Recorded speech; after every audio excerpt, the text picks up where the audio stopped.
Tornadoes, raging tubes of unstoppable destruction. With winds so powerful, they can turn whole towns into a pile of toothpicks.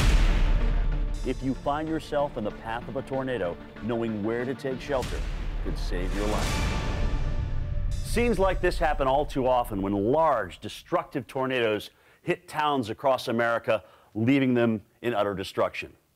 But what you see here isn't exactly as it seems. As real as this looks, I'm actually at the Guardian Centers here in Perry, Georgia, which is a huge 830-acre facility designed to recreate disasters for preparedness and disaster response training.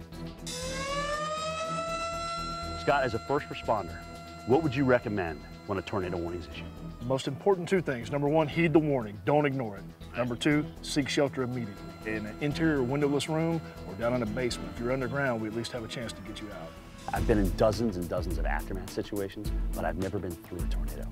So what they did here is set up a situation where I could actually go through a simulated tornado in a bathroom. We had him run in, dive in the bathtub, and then we shook the walls back and forth to simulate the tornado. I can feel the walls shaking already. I can feel and hear debris crashing all around, but I actually kind of felt safe there.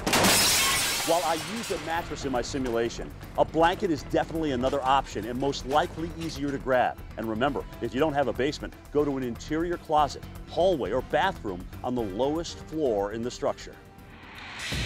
Being below ground is the best place to ride out a tornado.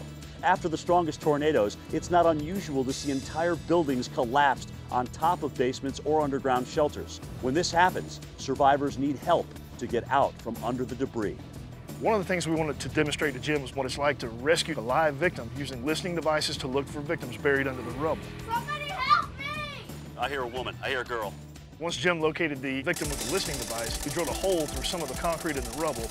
We ran a search camera down in there where we were able to actually get a visual of her. And then the team began to come in with the jackhammer.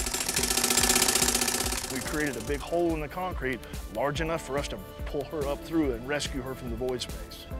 My biggest takeaway today is if you can do the right things, and you can do them quickly, get in a storm shelter or get in an interior room, you're going to give yourself a chance to survive.